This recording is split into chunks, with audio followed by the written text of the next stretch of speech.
ಇದು ಕೆಲವು ಮಾಧ್ಯಮ ಅಂದರೆ ಎಲ್ಲ ಮಾಧ್ಯಮಗಳಿಗೂ ಅಲ್ಲ, ಏನು ನಮ್ಮ ವಿದ್ಯಾ ಮಲ್ನಾಡ್ ಮೇಡಮ್ ಅವರು ಬೈಕ್ ಟ್ಯಾಕ್ಸಿ ಮತ್ತು ವರ್ಸಸ್ ಆಟೋ ರಿಕ್ಷಾ ಅನ್ನುವಂತಹ ಒಂದು ಕಾನ್ಸೆಪ್ಟನ್ನು ಇಟ್ಕೊಂಡು ಸೋಷಿಯಲ್ ಮೀಡಿಯಾದಲ್ಲಿ ಬಹುದೊಡ್ಡವಾಗಿ ಚರ್ಚಿತವಾಗಿರುವಂತಹ ವಿಚಾರವನ್ನು ಕಂಟೆಂಟ್ ಆಗಿ ಕ್ರಿಯೇಟ್ ಮಾಡ್ಕೊಂಡಿದ್ದಾರೆ.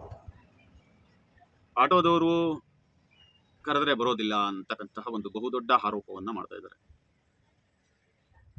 ಮೇಡಮ್ ಅವರೇ, ತಮಗೆ ಗೊತ್ತಿರಬಹುದು, ಅದು ಇವತ್ತು ಹುಟ್ಕೊಂಡಿರ್ತಕ್ಕಂತಹ ಸಮಸ್ಯೆ ಅಲ್ಲ. ಆಟೋ ರಿಕ್ಷಾ ಪ್ರಥಮ ಬಾರಿಗೆ ಬೆಂಗಳೂರಿಗೆ ಬಂದಾಗಿನಿಂದಲೂ ಕೂಡ ಇಂತಹ ಒಂದು ಸಮಸ್ಯೆ ಇದೆ ಅಂತಕ್ಕಂತಹ ವಿಚಾರವಾಗಿ ನಾವು ಮಾಧ್ಯಮಗಳಲ್ಲಿ, ಅಂದರೆ ಈಗಿನ ಮಾಧ್ಯಮಗಳಲ್ಲ, ಪತ್ರಿಕಾ ಮಾಧ್ಯಮಗಳಲ್ಲೂ ಕೂಡ ಮಾಹಿತಿಗಳು ಬಂದಿರತಕ್ಕಂಥದ್ದನ್ನು ನೋಡಿದ್ದೀವಿ.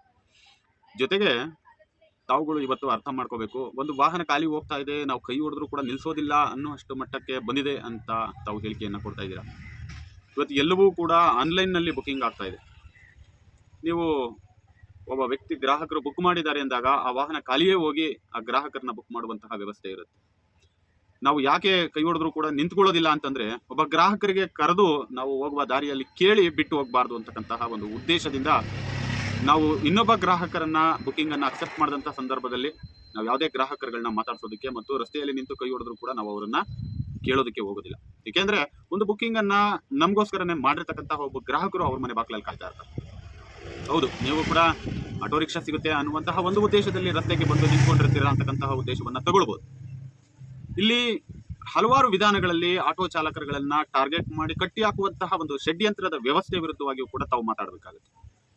ಇವತ್ತು ಹಲವಾರು ಸಂಸ್ಥೆಗಳು ಬುಕ್ಕಿಂಗ್ ಮೇಲೆ ಬುಕ್ಕಿಂಗ್, ಉದಾಹರಣೆಗೆ ತಾವು ರಸ್ತೆಯಲ್ಲಿ ನಿಂತು ಕೈ ಹೊಡೆದಂತ ಸಂದರ್ಭದಲ್ಲಿ ನಾವು ನಿಮ್ಮನ್ನ ಅಕ್ಸೆಪ್ಟ್ ಮಾಡಿದ್ರೆ, ನಾವು ಆ ಬುಕ್ಕಿಂಗ್ ಅನ್ನ ಕ್ಯಾನ್ಸಲ್ ಮಾಡಿದ್ರೆ ನಮಗೆ ನೆಕ್ಸ್ಟ್ ಬುಕ್ಕಿಂಗ್ ಕೊಡೋದನ್ನೇ ಕಡಿಮೆ ಮಾಡ್ತಾರೆ. ಇದನ್ನ ನಾವು ಯಾರಿಗೆ ಹೇಳ್ಕೋಬೇಕು? ಆಯ್ತು, ಬೆಳಗ್ಗೆ 8 ಗಂಟೆಯಿಂದ 11 ಗಂಟೆ ತನಕ ಬರ್ತಕ್ಕಂತಹ ಬುಕ್ಕಿಂಗ್ಗಳಲ್ಲಿ ಅತಿ ಹೆಚ್ಚಾಗಿ ನಾವು ಏನಾದರೂ 4 ಕಾಸನ್ನು ಸಂಪಾದನೆ ಮಾಡ್ಕೊಳ್ಳಿಲ್ಲ ಅಂದ್ರೆ 11 ಗಂಟೆಯ ಮೇಲೆ ಭಿಕ್ಷಾ ಪಾತ್ರೆಯನ್ನ ಕೊಟ್ಟು ರಸ್ತೆಯಲ್ಲಿ ಕುಂಡಿರ್ತಾರಲ್ಲ ಈ ಅಗ್ರಿಗೇಟರ್ ಕಂಪನಿಗಳು, ಈ ನೋವನ್ನ ನಾವು ಯಾರಿಗೆ ಹೇಳ್ಕೋಬೇಕು?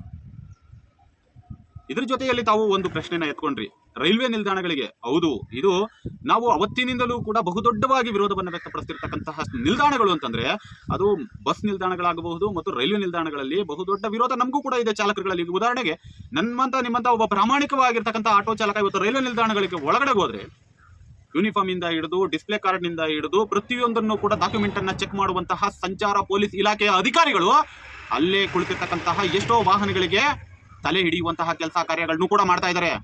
ಮಾಡಿ ಅದನ್ನು ನೀವು ತೆಗಿರಿ ಅವರ ಹಗರಣಗಳನ್ನ ಹೊರಕ್ಕೆ.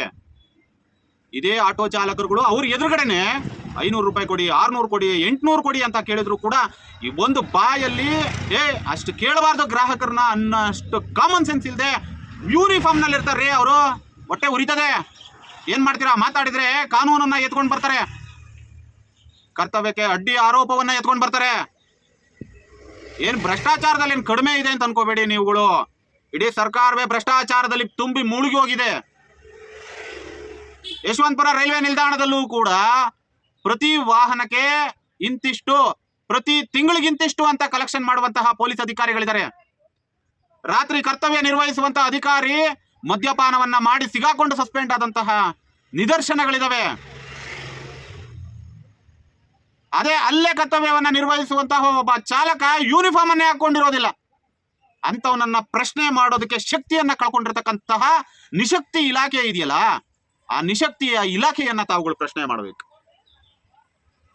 ಯಾಕೆ ಕಟ್ಟುನಿಟ್ಟಿನ ಕ್ರಮವನ್ನ ತೆಗೆದುಕೊಂಡು ಪ್ರಿಪೇಯ್ಡ್ ಅನ್ನ ಯಾಕೆ ಮಾಡಕ್ ಬಾಗಲ್ಲ? ಈ ಹಿಂದೆ ಇದ್ದಂತಹ ಮೆಜೆಸ್ಟಿಕ್ ನ ಪ್ರಿಪೇಯ್ಡ್ ಅನ್ನ ಯಾಕೆ ತೆಗೆದ್ರಿ? ಯಾಕೆ ಇವತ್ತು ಪ್ರಾಮಾಣಿಕವಾಗಿ ದುಡಿಯುವಂತಹ ಆಟೋ ಚಾಲಕ ಅಂತಹ ನಿಲ್ದಾಣಗಳಿಗೆ ಹೋಗಿ ನಿಂತ್ಕೊಳಕ್ ಆಗ್ತಾ ಇಲ್ಲ? ಯಾಕೆ ದೌರ್ಜನ್ಯವನ್ನ ಮಾಡ್ತಾರೆ? ಆ ದೌರ್ಜನ್ಯಕ್ಕೆ ಒಳಗಾದಂತಹ ಚಾಲಕ ಇದೇ ಪೊಲೀಸ್ ಇಲಾಖೆಯ ಠಾಣೆಗಳಿಗೆ ಹೋದ್ರೆ ಅವ್ರಿಗೆ ನಡೆಸಿಕೊಳ್ಳುವ ರೀತಿಗಳು ಹೇಗಿದೆ, ಇವೆಲ್ಲವನ್ನು ಕೂಡ ತಾವುಗಳು ಗಮನಿಸಬೇಕು ಮೇಡಮ್. ಬರೀ ಕ್ಯಾಮ್ರಾ ಆನ್ ಆದ ತಕ್ಷಣ ನಾವು ಮಾತಾಡ್ತೀವಿ ಅಂತಂದ್ರೆ ಏನ್ ಬೇಕಾದ್ರೂ ಮಾತಾಡ್ಬೋದು ಮೇಡಮ್.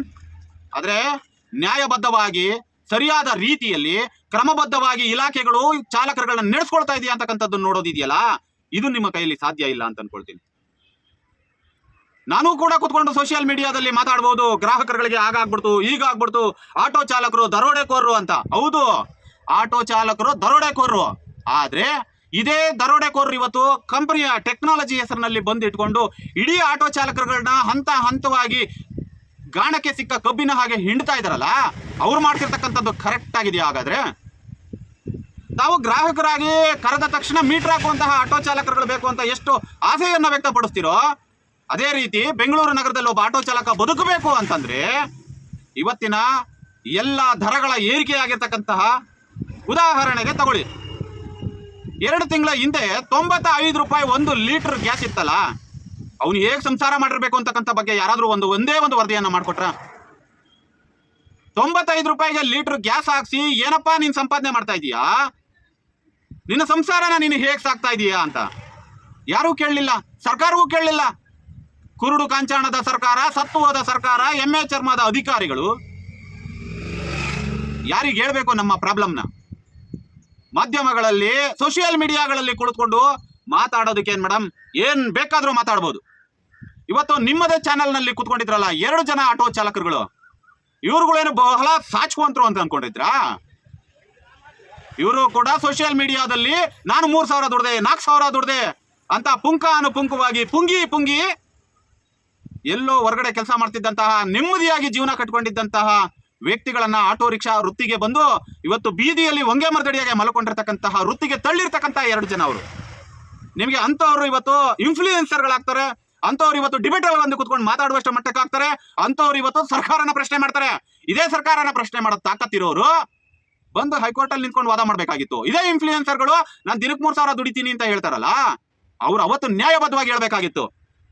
ತಾನು ಬೆಳೆಯೋದಕ್ಕೆ ಇಡೀ ವರ್ಗವನ್ನ ತುಳಿದಂತಹ ಇಂಥ ಇನ್ಫ್ಲೂಯೆನ್ಸರ್ಗಳಿಂದಲೇ ಇವತ್ತು ಇಡೀ ಆಟೋ ಚಾಲಕರ ವರ್ಗ ಈ ಮಟ್ಟಕ್ಕೆ ಹಾಳಾಗೋಗಿರ್ತಕ್ಕಂಥದ್ದು.